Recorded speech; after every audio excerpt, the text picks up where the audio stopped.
Well, good afternoon, my time. Good morning, your time. Aloha, which works for any time of day. I'm most delighted to be with you if it's only through Zoom. I believe I've made 5 trips to Hawaii, some of it for fun, some of it for work, and it's never ceased to be an amazing experience. Also have the gift of counting among my many mentors in Alzheimer's and how Alzheimer's plays out in different cultures. People that you may know, like Francis Kakagawa, Janet Bender, and Jody, who have all taught me a lot, and I appreciate, but all the mistakes that I make are mine. So the question on the table before us today is, can people with dementia live alone? I want to make sure that we acknowledge once again Catholic Charities Circle of Care, Hale Kuiki, and the Administration for Community Living for both accepting and running this wonderful ADPI grant. I have a number of client engagements, and as customary, I reveal to you and post forever my list of clients, but none of my clients have had a direct influence in this talk. Indirect influences all the time. I'm learning constantly. So, behold the bumblebee. It's a really weird image when we start thinking about dementia, but I think it's apt. Living alone with dementia is kind of like what we used to think about the bumblebee. Maybe up until about 15 years ago, when somebody actually decided to investigate, it was thought that because of its size, its shape, the shape of its wings, its physical capacity, that the idea that a bumblebee could fly was impossible. Just all the engineers, aeronautical engineers and other engineers just looked at this critter and said, it's not possible for the bumblebee to fly.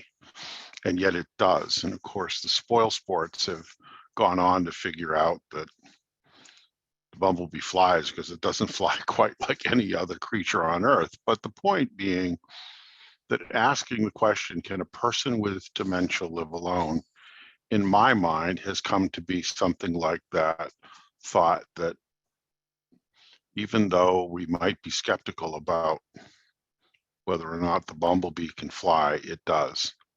Perhaps another image is the end of the great Bertolt Brecht play on the life and times of Galileo, who, of course, was almost roasted at the stake for the heresy that the heresy that the Earth rotated around the sun. And at the end of the play, he recants in order to continue his life of science and service, and he mutters under his breath, nonetheless, she moves, meaning the Earth moves around the sun. And I guess my answer now, after 2 or 3 years of being deeply involved in the lives of many people living alone, living in single-person households with dementia, is even if we don't believe it, it's happening.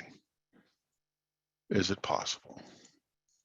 Well, the numbers are, for many Alzheimer organizations and Alzheimer serving organizations, the beginning and the end. But it's estimated that 1 in 5 people with Alzheimer's disease or a related dementia in the United States live in a single-person household. These numbers, by the way, hold true in Europe, most of the western parts of Europe, Australia, New Zealand, all the westernized, if you will, countries, less so in lower and middle income countries, but still there's a fair proportion of people with Alzheimer's disease and related disorders live in a single person household. And you have to understand this phenomena, you have to understand that a single person living alone is the fastest growing type of US household in the last 20 years. A single older person living alone is the fastest growing type of household. That's really something to think about. Put that 1 in 5 against 5.5 million people estimated to have Alzheimer's disease, and you have a 1 million person problem, or you have a 1 million person opportunity. Where could they all be? Why could this possibly be so? Well, part of it is, what do we understand about Alzheimer's disease and related dementias? Public opinion polling, unaided public awareness questioning of representative samples of the American public still shows that when people hear the phrase Alzheimer's disease or they hear dementia, they immediately go to somebody, the picture that's created in their mind is somebody who is fragile, unable to give direction to their own life, probably in a wheelchair, certainly headed for a nursing home or assisted living, and disabled from their dementia and perhaps other frailty. That's where our brains go when we say Alzheimer's disease. I think we also go to a narrative about Alzheimer's disease that's largely a tragedy narrative. The long goodbye, mind-robbing disease.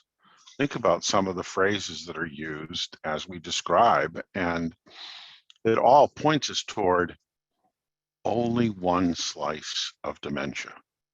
Because we now understand, after 30 to 35 years of increasingly good quality research, that dementia, the onset of Alzheimer's disease and dementia, it's a life course disease.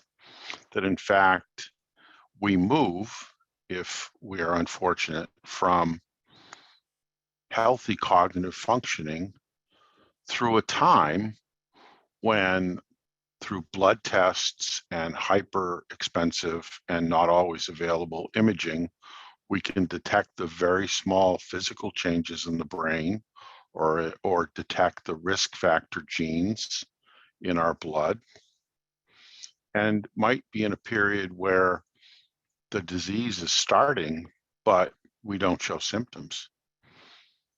We now appreciate the fact that many people with dementia go through and have gone through a period of subjective cognitive decline when they know they're failing, but they can't prove it on a standardized cognitive test.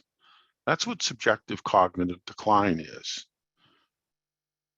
From there, many develop, and unfortunately, if it's Alzheimer's disease, the plaque builds up, the neurons tangle, and people will experience a time of mild cognitive impairment that is findable through conventional neuropsychological testing, as well as backed up by physical tests, and then into a period of dementia where the confusion, memory loss, disorientation to time and place, possible neuropsychiatric manifestations of underlying brain disease are the experience of dementia in the later stages.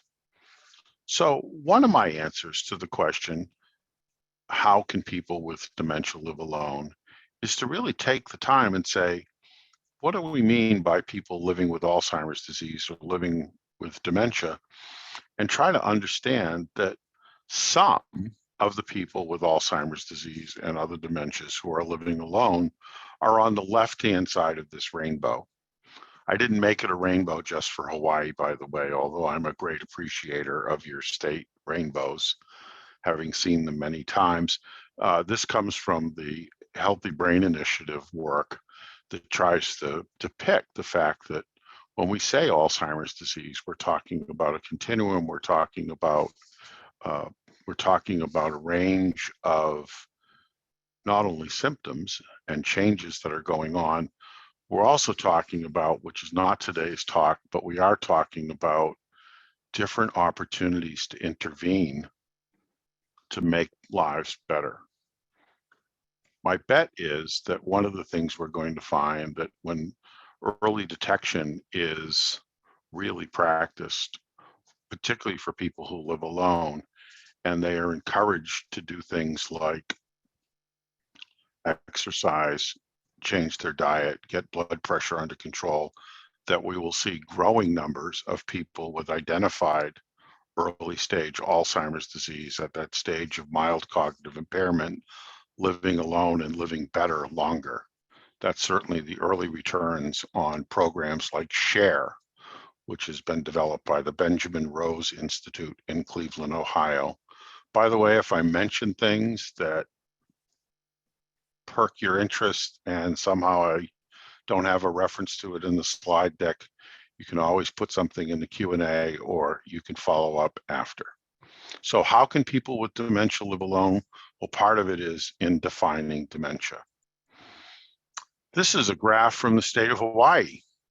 Welcome to your state, where you can see the steady upward number of people 65 and older living alone. And when you consider that 1 in 9 over age 65 will have Alzheimer's disease or a closely related disorder, you can begin to develop a rough estimate that roughly by these numbers from your state health department, as you can see the reference, hawaiihealthmatters.org. That's a mouthful. Let me try that again, hawaiihealthmatters.org. If you use a 1 in 9 figure for over 65 living alone, we're probably talking between 5,000 and 6,000 people living alone with dementia in the state of Hawaii, a not insignificant number of people. Another reason I believe that people with Alzheimer's disease and other dementias are living alone is the headwinds that we have to get a diagnosis. I know this is something that this program and others have been promoting, and there are fine diagnosticians and geriatricians in Hawaii, as they are everywhere. But the sad fact is that in the United States today, only 40% of all people with AD get a formal diagnosis in their medical record. And more startling, only 30% of those who get a diagnosis, 30% are never told. This audience is disproportionately female. I will apologize in advance for what I'm about to say, but ladies and few gentlemen, if I said to you, only 40% of women who had a diagnosis of or condition of breast cancer got a diagnosis. And of those who got a diagnosis, a full third aren't told. There'd be riots in the streets or the equivalent. And I don't know why it is when we're talking about brain disease. I suppose it's caught up in stigma and stigma about mental health and ageism. But why is it not an outrage that not only do we have a low diagnostic rate, below 50% of people with the condition get a formal diagnosis, but we also have this headwind of diagnostic disclosure. This means that there are people walking around Hawaii today that even though they have a diagnosis, they have not been told. Something to think about. Well, where are all these people living alone with dementia coming from? Well, it's driven by demographics. Spouses and partners, life partners, die as we age. It's just part of the sad public health fact that every public health student learns, that mortality is 100%. Spouses and partners die, and that leaves, particularly if people's children have moved on or moved away, that leaves live-alones. Younger aged persons in 55 and older communities get old. This is a structural problem in terms of how we live. In the county I live in Howard County, Maryland. I'm about halfway between Baltimore and Washington. And for the last 10 years, the only multi-unit housing that has been allowed to be built are these 55 and older active aging communities. You know what you call a 55 and older active aging community 15 years later? 70 and older. As the age curve goes up, disability, including cognitive disability, goes up, and the likelihood that people will pass away and leave people living alone increases. Also challenging in these little islands of 55 and olders that have been created all over the country is the fact that most of them in the continental United States certainly are 100% car dependent in terms of the necessaries of life, groceries. Now we've learned a lot maybe about delivery during the COVID epidemic, but I still think the car is a factor in how people live their lives. Live-alones with Alzheimer's are driven by a function of wealth and how we largely live, even in places with traditional family and traditional homes like Hawaii, we still live non-multi-generational lives. We don't necessarily live as some of us lived when we were younger with 2 or 3 generations under the same roof, the nuclear family phenomena that we're all familiar with. It's a function of wealth because it takes a lot to have separate households.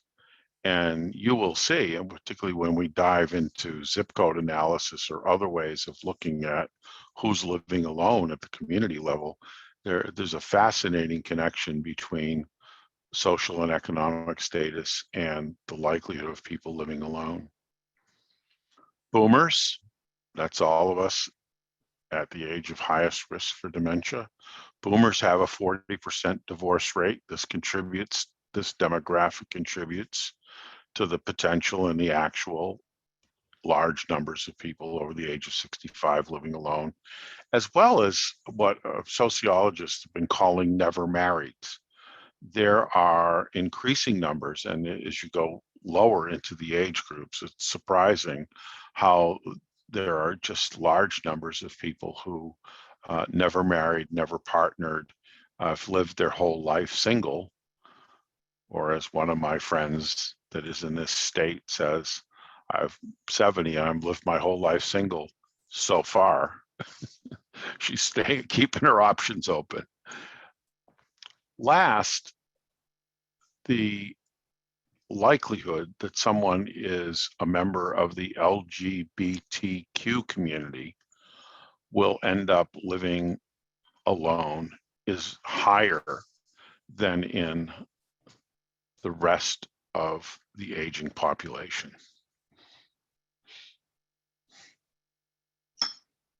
Until recently, anyway, that may change. So these demographics all combine to drive large numbers of people living alone over the age of 65, large numbers of people living alone with Alzheimer's disease. Among the people who live alone with Alzheimer's disease, I'd also like to point out that there are other marginalized persons, people that live at the margin of our society, who have multiple problems. They don't just have problems with Alzheimer's disease. In the continental United States, there are growing numbers, for example, of prisoners from state prisons who are released compassionately in their 60s. They are people that got caught up in the 3 strikes and you're out movement of jailing and imprisoning people for crimes. And now there's this population of aging, and understand that prison adds age and disability and frailty to the people who are fortunate enough to end up there. We have large numbers of former prisoners who are aged and at risk of or with dementia who have been compassionately released in order to somehow find their way as a live alone with difficulties. Persons with lifelong mental illness, this is a population that's just getting some attention in big cities like Los Angeles. Persons with lifelong mental illness who are also developing Alzheimer's disease or other dementia. And after I gave a talk similar to this recently this week, I was in touch with, or a gentleman from a veteran serving organization said that among his population of people with Alzheimer's that he is serving, that he knows to live alone, there are likely many male veterans.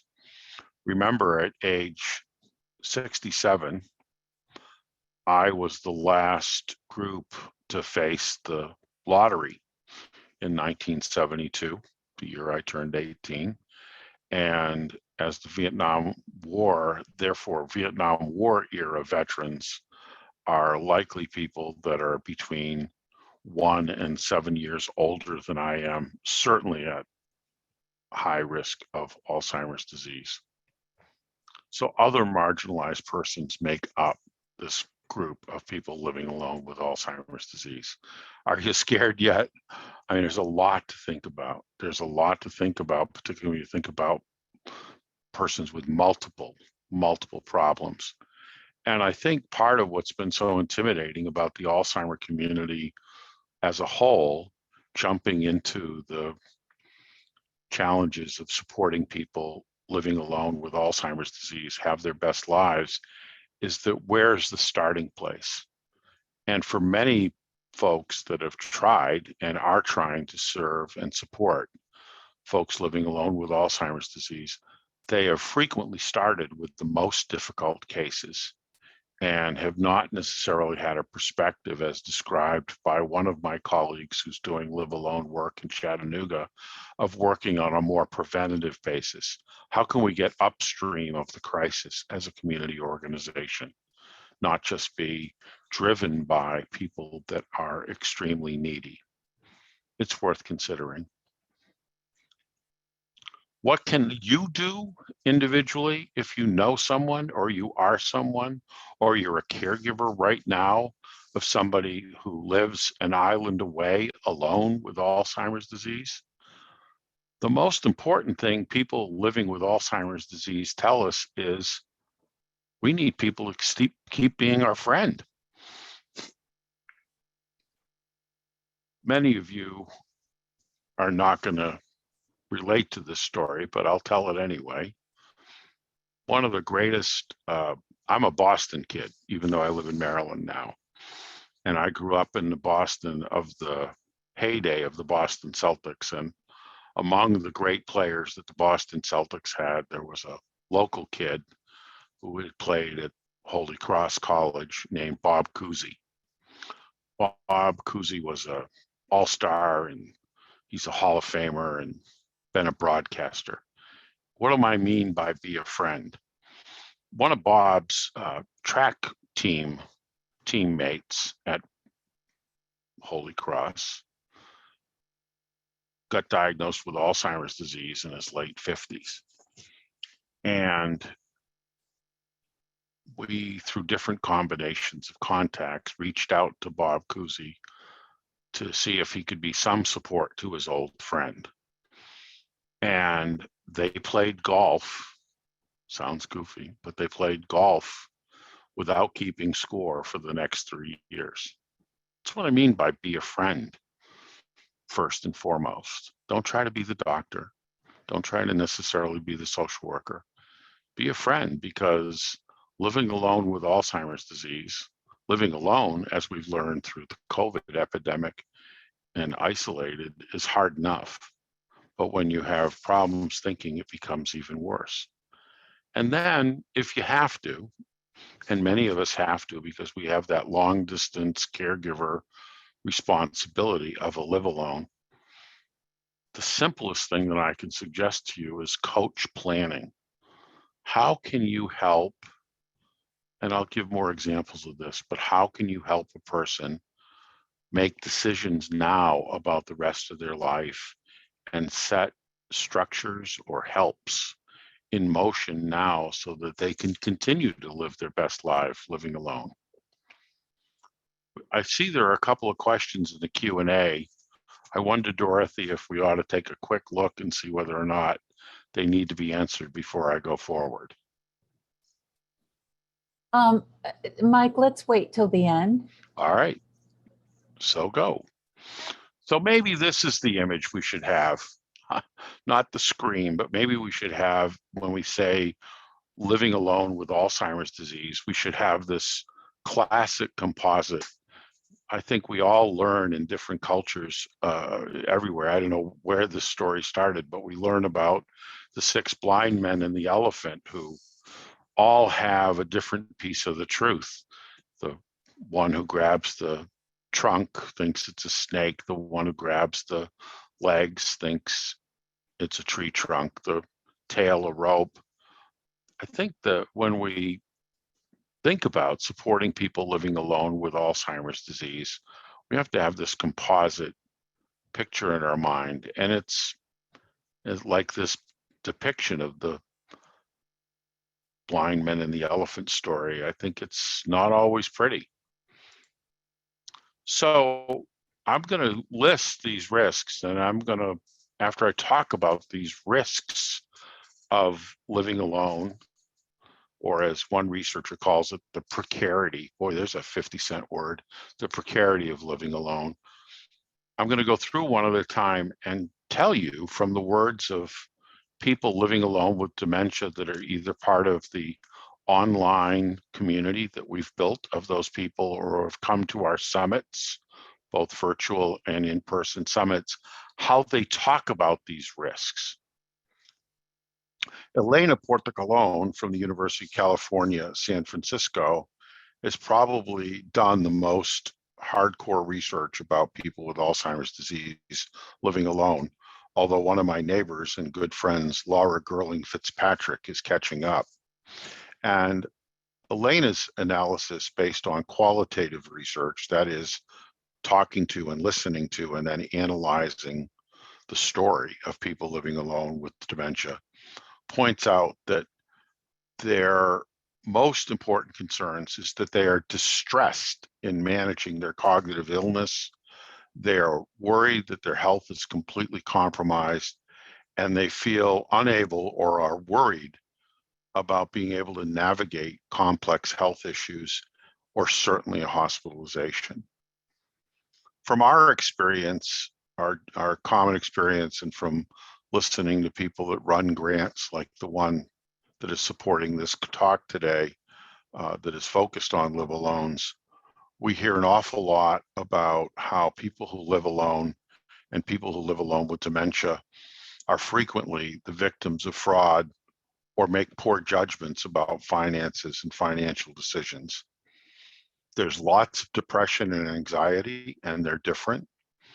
And there's a major concern among people living alone with dementia that they not necessarily be found out because they're afraid of societal attitudes and well-meaning people seeing the only solution to helping a person with Alzheimer's disease live alone is to take away their rights by finding them a guardian, by invoking adult protective services. We'll talk about that a little more. Recent analysis that we have done for 3 different communities, where we have a brilliant young graduate student named Taylor Jansen, who's done the hard work. I'm not the guy that does this hard work. We have looked at Fort Wayne, Indiana, Clark County, Nevada, and Reno, Nevada markets, and we've divided the zip codes by those that have high and low percentages of persons living alone over the age of 65. So we've got the census data, we've got the map, and we have analyzed, Taylor has analyzed in these 3 communities, what can we say about zip codes where more than 25% of people over 65 live alone, or less than 25% of people over the age of 65 live alone. And in every case, in the high density live alone zip codes, overall poverty and low socioeconomic status is the rule, measured by income, measured by types of housing that people live in, measured by numbers of people on food stamps or other public support.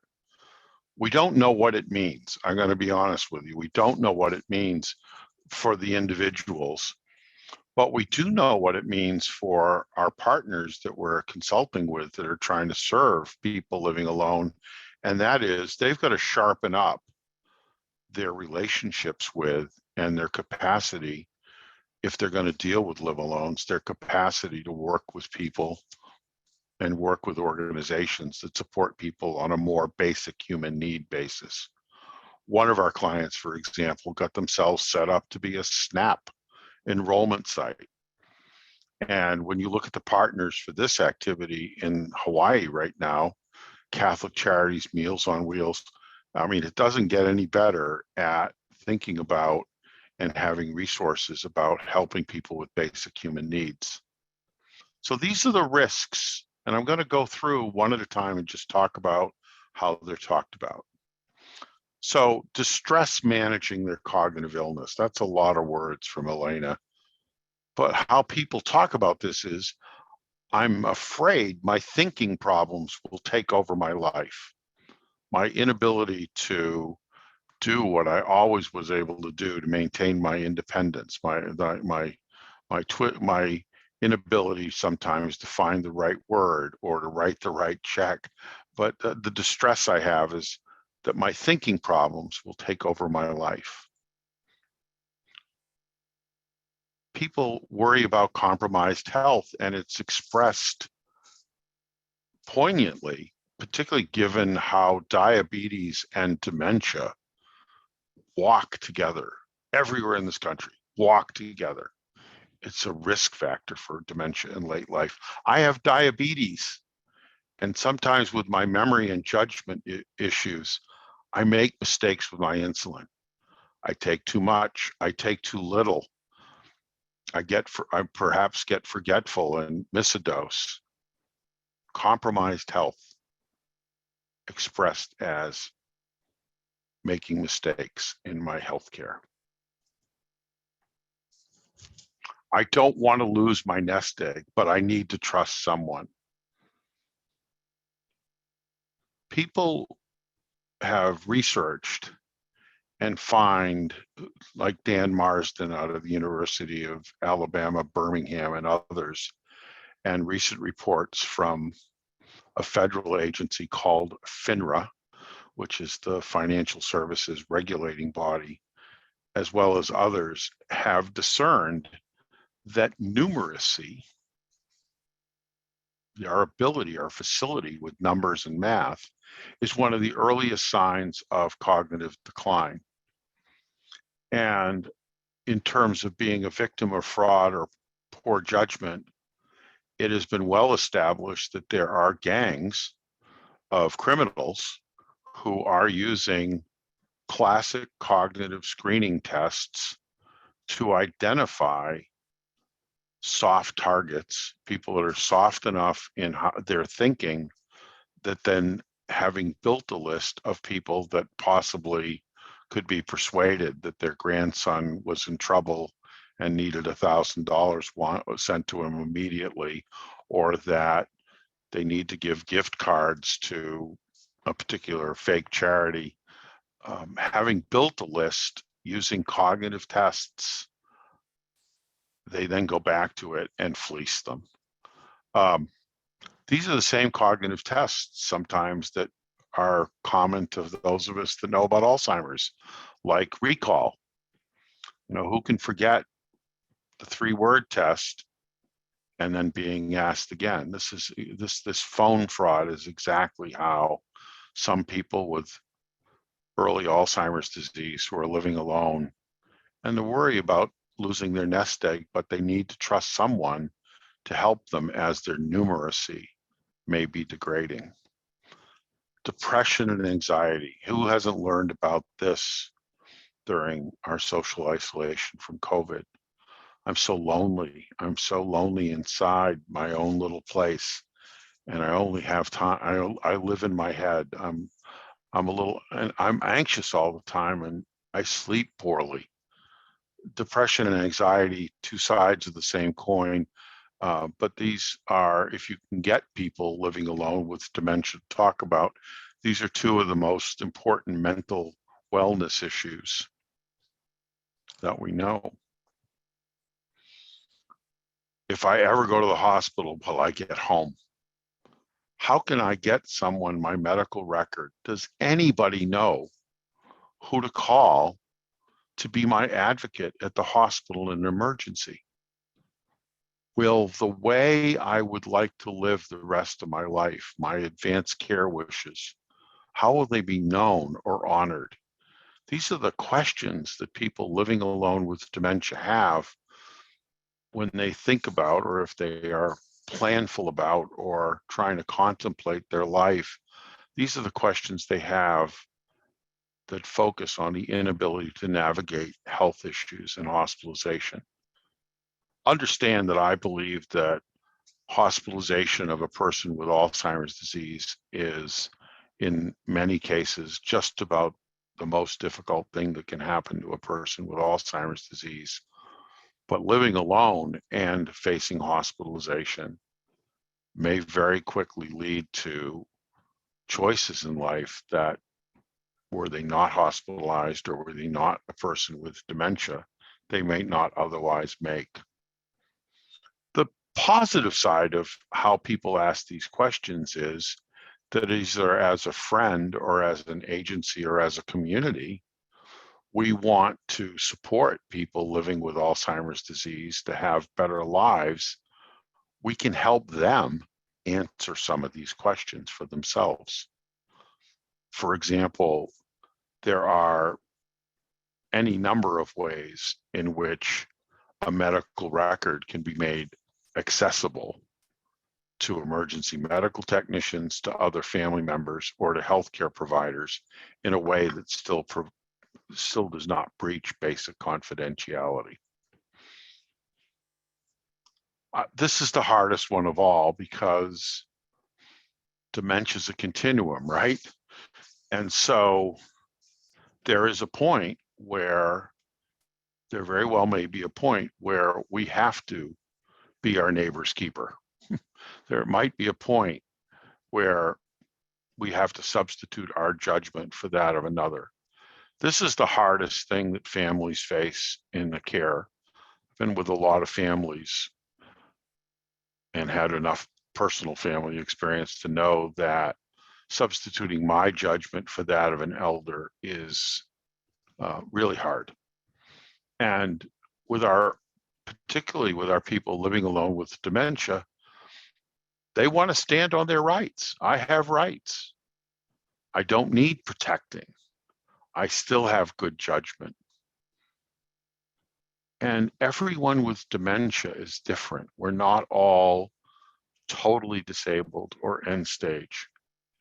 If a person living alone with dementia were giving this talk today, these are some of the things that they would say concern them as they think about societal attitudes. And sometimes the default of how to help a person with dementia who is living alone is finding a guardian, finding residential care, having somebody else take over the rest of the judgments for the rest of their lives. Sometimes it's necessary, and it's a very fine line, but this is what people with dementia tell us. So with that, let me offer you some good news. Who's living alone and well with dementia? We have encountered a number of people that I call care mappers. These are folks who, without regard to what tool they use, we work with a group called Atlas of Care. It's in the references at the end of this talk. Atlas of Care is a simple way for people to pick who in their life is giving them care, or who could give them care, or who they would like to give them care in the future, and who they in turn give care to. It's interesting to think about care as a bi-directional relationship, but we think folks who face their mortality. This is really heavy stuff, but folks who face their mortality and their potential frailty and their inability to lead themselves where they want to go seem to be people that do better at living alone with Alzheimer's disease. Intentional community builders. We met a lady in St. Louis when we did one of our Live Alone summits. And as we do these summits around the country, the first speaker is always a person living alone with Alzheimer's disease, which always startles the aging in healthcare and APS and medical professionals that come to our summit. And we met a lady in St. Louis, and she arrived late. This was, and of course, the audience got a little nervous about that. She arrived late. She went right up to the microphone and she said, well, I'm sorry I'm late. There's first thing I want to say is there's living alone with Alzheimer's disease, and there's living alone with Alzheimer's disease, and they're different. And the whole audience was like, all the oxygen just left the room, and they looked at me like, this is going to be stupid. And she said, okay, I didn't say that right. I live in a single person household, but I don't think I live alone, because I have built a community and helps that are helping me live my best life living alone. Pre-COVID, she had figured out grocery delivery. She had figured out rides, including coming to our summit that morning. She said, when my memory got worse, I'd go to church and people would say, what can I do to help? Lynn, what can I do to help? And because of my memory problems, I just couldn't bring that right to the front of my mind about what it is that I could ask them to do, that they could support me. And after 3 or 4 experiences of that, I had the inspiration to go home, and I got a bunch of old recipe cards. You remember 3x5 cards, pencil and paper? Mark 1 communication device still works. She said, I got these recipe cards out, and I put on one side, I put my phone number and my address, and on the other side, I wrote out answers to the question, what can I do to help? And when I went to church again, I at least had the cards, and I could give them to people and say, take a look at these and see if you can pick one, and then write down your name on that card and tell me when you're going to do it.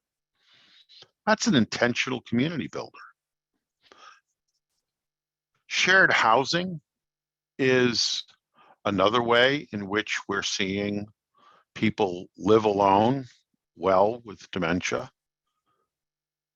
Shared housing is a model, in fact, in Germany that goes back to 1995, where they started allowing their state-funded long-term care funds to be used for people to live in private apartments with a shared common room, kitchen, and nurse.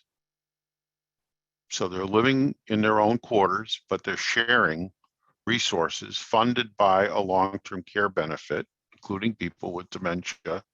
And then most recently, they have tied that shared housing arrangement into the guaranteed post-diagnostic support that is made available to all people living with dementia diagnosis in the German Republic. Shared housing. Shared living arrangements are a little different, but we're starting to see home sharing arrangements where folks have a more or less independent but connected living within the same quarters that are not related to each other.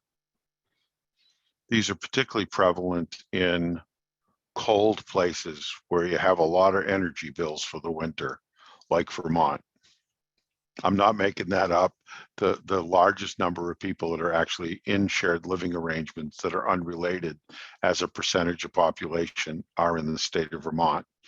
They also have more cows than people, and who can't love that. Well, those are kind of individual level responses. Let's talk about some community level responses. And first and foremost, the most promising community level responses that we're seeing is that individual agencies aren't trying to go alone, that through summits or other coalitional approaches, they're trying to make this problem of living alone, this challenge of living alone with dementia better known, and building partnerships and collaborations, interagency collaborations to support. A very promising coalitional approach has been the development of, and we've supported in a number of communities, the ongoing development of case tables, particularly for creating more collaboration for adult protective services, who, let's face it, has a tough job and sometimes very little resources with which to do it. What do I mean by case table? No, not this one. That's way too funny. That's an ad for I don't know what, but if you could live at that case table, you'd be very funny. But case tables are simply recognizing the fact that many people that are in distress because of their dementia and their related difficulty in making it through life bounce from agency to agency. This week, Catholic Charities picks them up for the next couple of months, and until the next crisis. And then all of a sudden, it's the local adult day center or a veterans group. And case tables are mechanisms.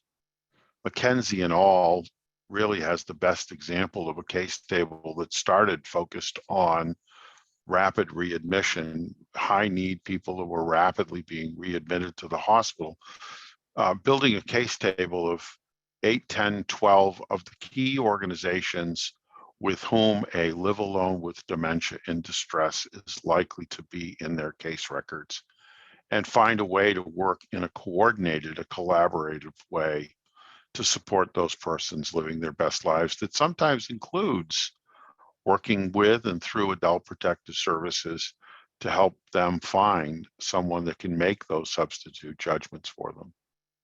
I'm not against adult protective services. I just think they have so little to work with, it's difficult. We have seen and continue to see, and particularly now that we're out of COVID, action planning around living alone with dementia. In many cases, that has led to conversations about case tables. In others, it leads to a longer term conversation about housing and alternatives in housing. We're starting to see new ways to find persons living alone with dementia and to put a focus on them.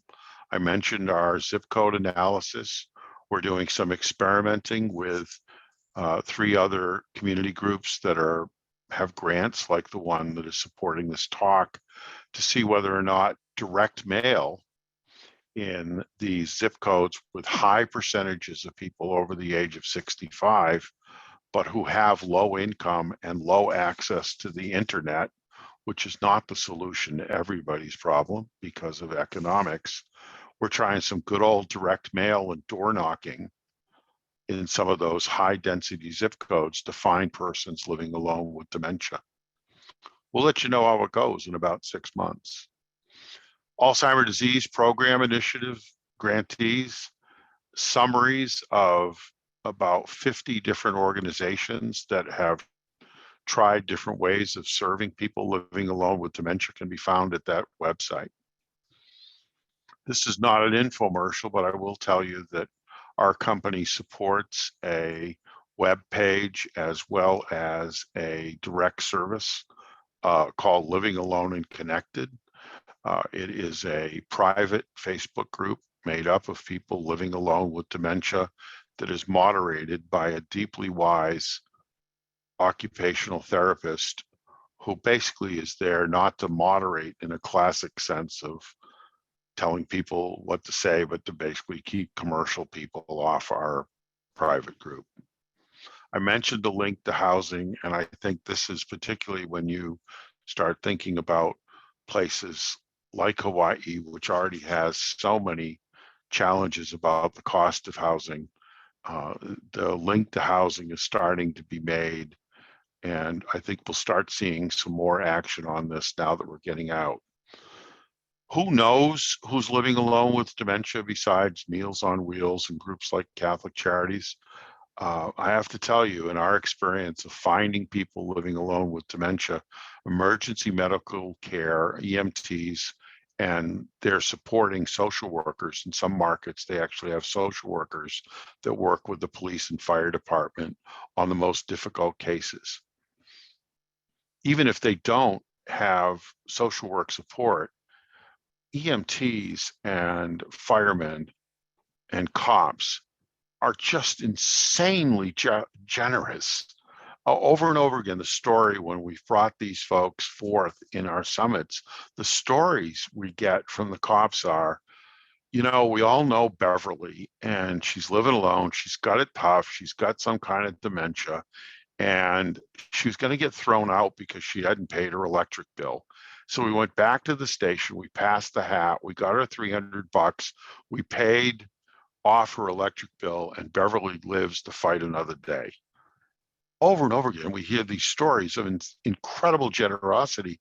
And when the emergency medical or the police hear that there is a community of interest that they can be a part of, so they don't have to solve these problems one at a time, they just light up. And just the good-heartedness and the sense of service that they come to that work with, they've been some of our most important allies and participants in coalitional approaches to develop a promising community level response. Not to be outdone, I've been asked, and you will hear about this somehow, been asked by the Administration on Aging to do a deep dive into the lives of Indigenous persons living alone with dementia, to present at least a couple of webinars in September. In my mind, that will include Native Hawaiians, although in other work we do, we've restricted it to American Indians and Alaska Natives. So stay tuned for trying to understand how these issues are affecting or are identified or talked about by our Indigenous people. So that's some of the promising community level responses. References here include, I mentioned care mapping. I didn't mention, but I should mention that a lot of these issues, a lot of this territory needs to be guided by good ethical judgment. And I'm pleased to tell you that Dr. Stephen Post's 4th edition of his book on moral issues in Alzheimer's disease is just about to come out. It's a must, I think, for anybody that works professionally in the field. Health Affairs is this discharge planner case table description. And last, the reference there to Elena Portocolone and her team's precarity of older adults living alone with cognitive impairment. So with that, I'll also remind you that there are wonderful resources in Hawaii. There is a statewide Aging and Disability Resource Center that can be contacted both by voice, web, and TTY. The Alzheimer's Association, strong, vital, and interesting. And as you can see here, the information for Circle of Care for Dementia, as well as the Senior Services Intake Line on Oahu. All important resources to think about. I'll end with, that's my contact information. I'm generally available. I try to answer email within 24 to 48 hours.